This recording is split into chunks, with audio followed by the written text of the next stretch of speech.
Friends, மகாபலிபுரத்தில் நேற்று தாவேக சார்பாக ஏற்பாடு செஞ்சிருந்த மகளிர் தின கொண்டாட்டத்தில்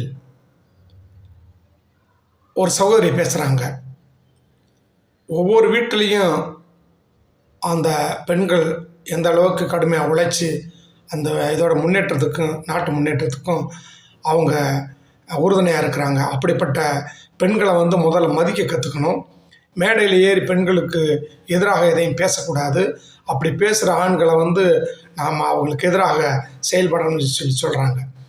அந்த நேரத்தில் திரு விஜய் அவர்களுக்கு முகத்தில் அப்படியே அந்த அளவுக்கு ஒரு சுருக்கம், அந்தளவுக்கு அவருக்கு அவர் முகத்தில் ஈயாடலை. ஏன்னா அவரை தான் குறிப்பிட்டு சொல்கிறாங்கிறது அவருடைய எண்ணம். அவர்களுடைய அன்பு, தியாகம், பொறுமை மற்றும் தைரியம் இந்த உலகத்தை முன்னேற்றுகிறது. இந்த மகளிர் தினத்தில் நாம் அனைவரும் உறுதியாக எடுத்து சொல்ல வேண்டியது என்னன்னா, பெண்களை முதல்ல மதிக்கணும். சும்மா பெண்களை ஒரு மேடையில் ஏறி அவதூறாக பேசி அவமானப்படுத்தி அவர்கள் வீட்டு பெண்களை நினைவில் வைத்து கொள்ளாமல் அவதூறு பரப்புகின்ற ஒரு ஆண்மகனையும் வீழ்த்த வேண்டும் என்று இந்த சிங்க பெண்களை கேட்டுக்கொள்கிறேன்.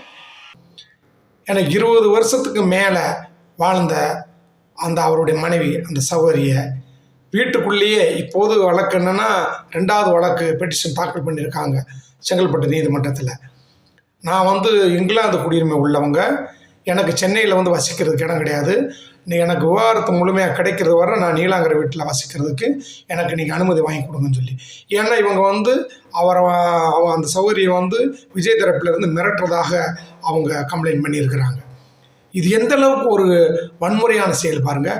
ஒரு பக்கம் மக்களெல்லாம் சௌகரியமார்களெல்லாம் திரட்டிட்டு இது மகளிர் தின விழாவில் நல்ல ஒரு மாதிரி இப்படி வேஷம் போடுறது, அங்கே வீட்டுக்குள்ளே அந்த சௌகரிக்கு அந்த அளவுக்கு டார்ச்சர். இதிலிருந்து தாவேக்காவில் இருக்க சௌகரியெல்லாம் புரிஞ்சுக்கணும். விஜய் நல்லவர் இல்லை, திரைப்படத்தில் மாதிரியே வேஷம் போட்டுக்கிட்டு இருக்காருங்கிறத புரிஞ்சுக்கணும். நீங்கள் வேணாலும் பாருங்கள், இன்னும் கூடிய சீக்கிரத்தில் அந்த நடிகை தாவேக்காவில் உறுப்பினர் ஆகி அந்த நடிகைக்கு பெரிய அளவில் ஒரு போஸ்டிங் கொடுக்க போகிறார். அந்த தகவல் வருது, வேணாலும் பாருங்கள். இது நடக்குதா இல்லைன்னு பாருங்கள். உச்சத்தை விட்டு வந்தேன்னு சொல்கிறவர் அந்த நடிகையை விட்டுட்டு வர முடியலையா? சொல்லுங்க பார்ப்போம். அந்த நடிகைக்காக தான் குடும்பத்தையே தூக்கி எறிகிறாருன்னா இவர் நல்லவரா? புரிஞ்சு நடந்துங்க சௌகரிகளை, புரிஞ்சு நடந்துங்க. விஜய் நல்லவர் கிடையாது. நன்றி. ஃப்ரெண்ட்ஸ், மகாபலிபுரத்தில் நேற்று தாவேக சார்பாக ஏற்பாடு செஞ்சிருந்த மகளிர் தின கொண்டாட்டத்தில் ஒரு சகோதரி பேசுகிறாங்க. ஒவ்வொரு வீட்டிலையும் அந்த